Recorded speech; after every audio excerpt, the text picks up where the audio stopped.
quarter. I think they had like 16 points, something like that, so we set the tone early. Your shot wasn't falling from the perimeter, but you do hit the one where you're almost falling out of bounds. You kind of looked up as if saying, okay, finally one goes down. I mean, it's crazy. I can't make a normal shot and I make that shot. Just at this point who I am, but got to work on that easy shots. Got to knock them down. I've been playing horrible, so I got to get back to it. You guys are winning games, though. What have you noticed about your teammates, and how are you getting the job done as a group? Like I said, the first time we set the tone on defense, and then we play with pace. The ball is moving, so that's how we win games. What did you see from LeBron James tonight? It's amazing. There's nothing else to say. Amazing.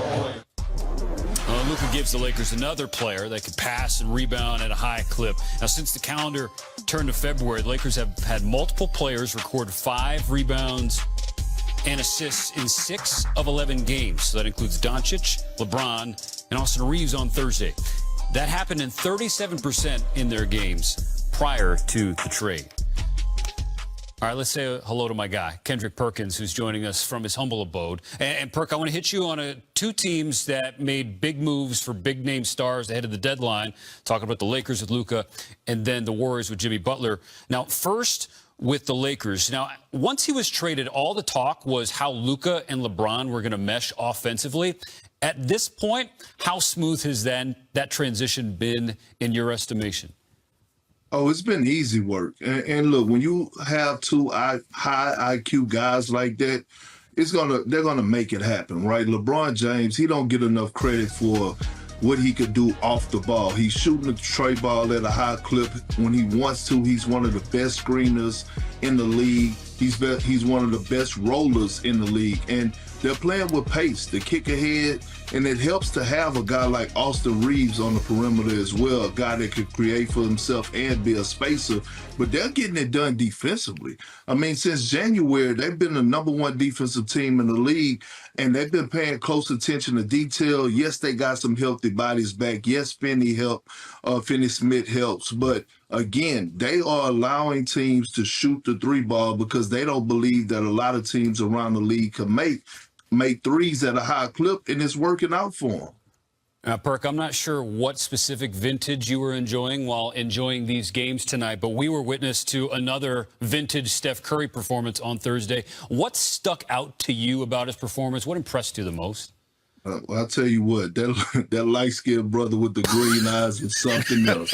He's something else. Because think about this. Think about what Steph Curry was about 2 months ago. He looked so defeated at times, and all of a sudden you make a move and get a bona fide second option, and it gives Steph life again. And now we're starting to see the Steph that we saw in the Olympics, a Steph Curry that is playing with joy, a dangerous Steph Curry. Well, now, all the attention is not just on him, because people have to remember, Jimmy Butler is more than just a scorer. He brings a certain type of dog attitude to a team that you can't find in a lot of places. And so now you hear Draymond Green at the All-Star break talking about, yeah, we're going to win a championship. That's because they finally got some belief and hope in that locker room, and Steph Curry believes as well.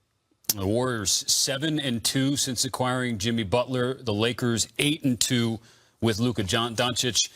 Kendrick Perkins is undefeated here on SportsCenter. We appreciate you always, bro. Appreciate it. All right, thanks. If I'm Oklahoma City, it's my house. Is my door wide open so anybody can come on in and challenge me? No, come on, stop. That door is firmly shut right now. It's Oklahoma City, and then it's everybody else trying to sort through it. Now, what has happened, the Lakers have made it interesting now that maybe they can get to that point.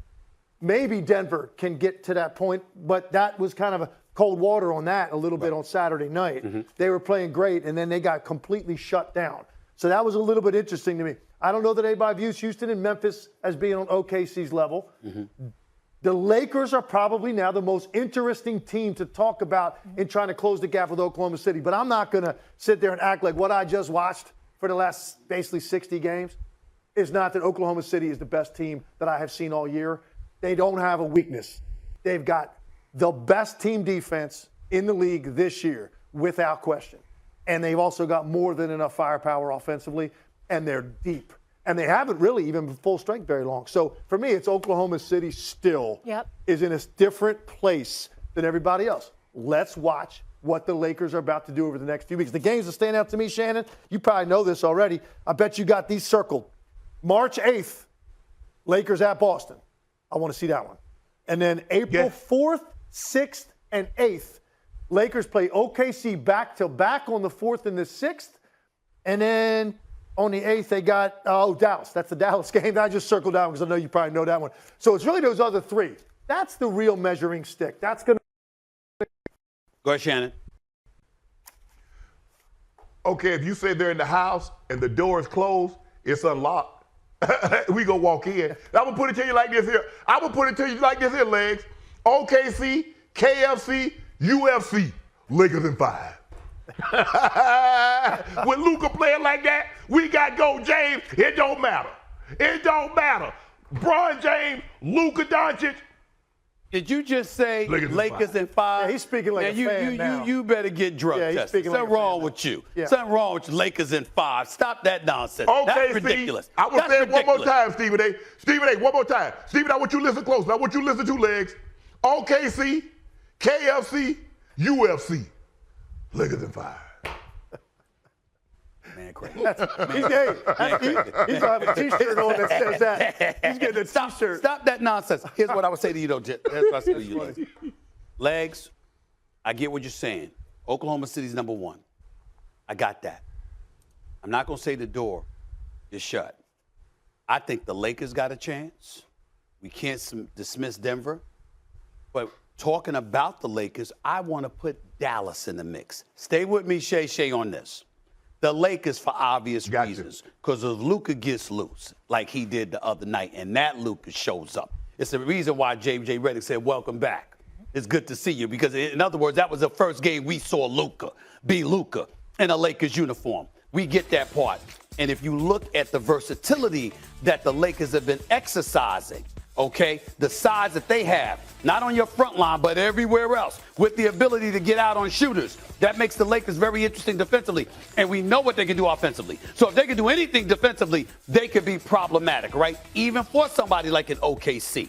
Why? Because we haven't seen it yet from OKC. Who'd they lose to last year in the playoffs? It was Dallas.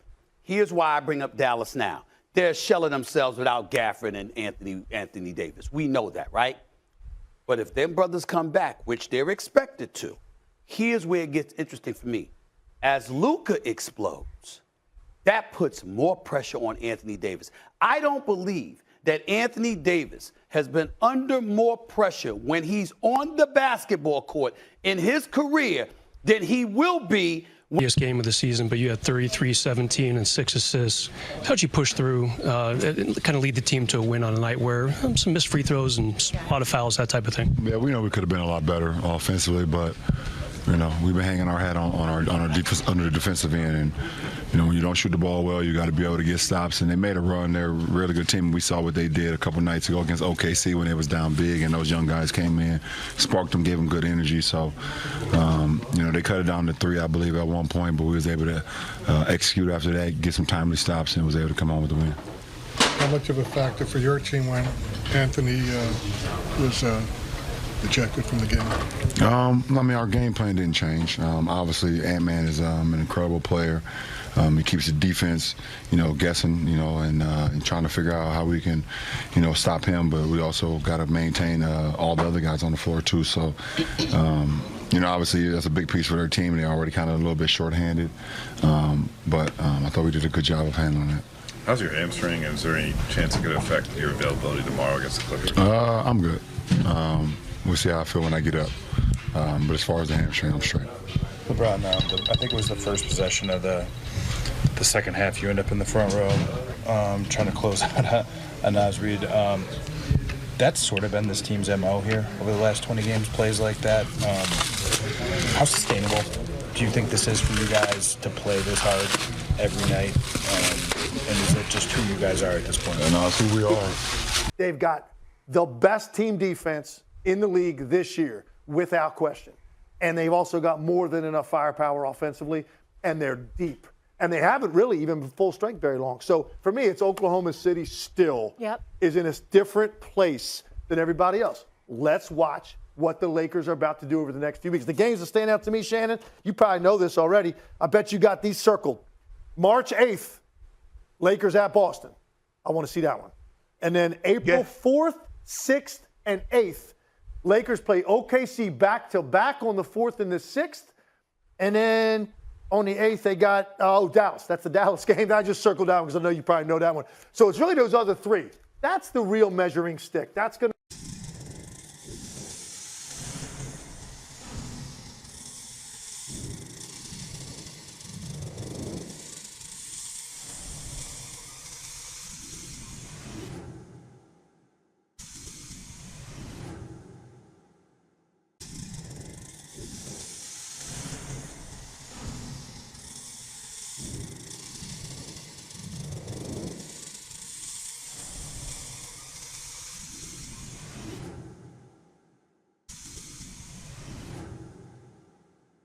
With the first quarter setting the tone, the defense held the opponent to just 16 points, establishing early control over the game. Despite struggles from perimeter, a seemingly improbable shot, almost falling out of bounds, finally found the net, prompting a reaction of disbelief and relief. I can't make a normal shot, but I make that one. That's just who I am at this point, came the candid self-assessment. However, there was no sugarcoating the offensive performance. I've got to work on those easy shots. I've got to knock them down.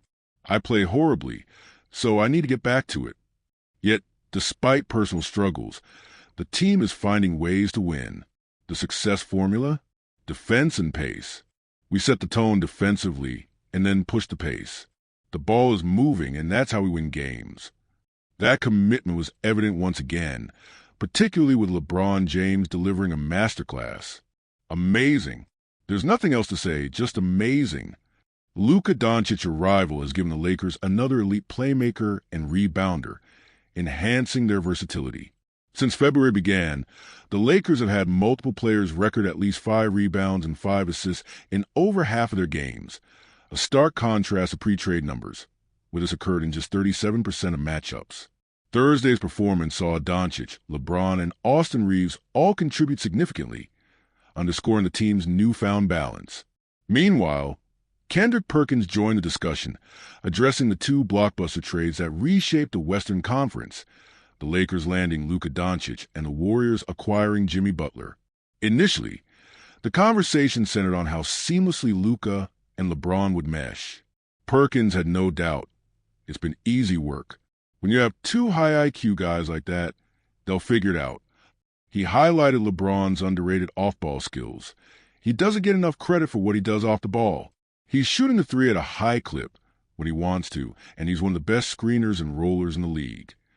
The Lakers' pace has improved, aided by Austin Reeves as a reliable floor spacer and secondary creator. However, the real difference maker has been their defensive tenacity. Since January, they've been the #1 defensive team in the league. They're locked in on the details.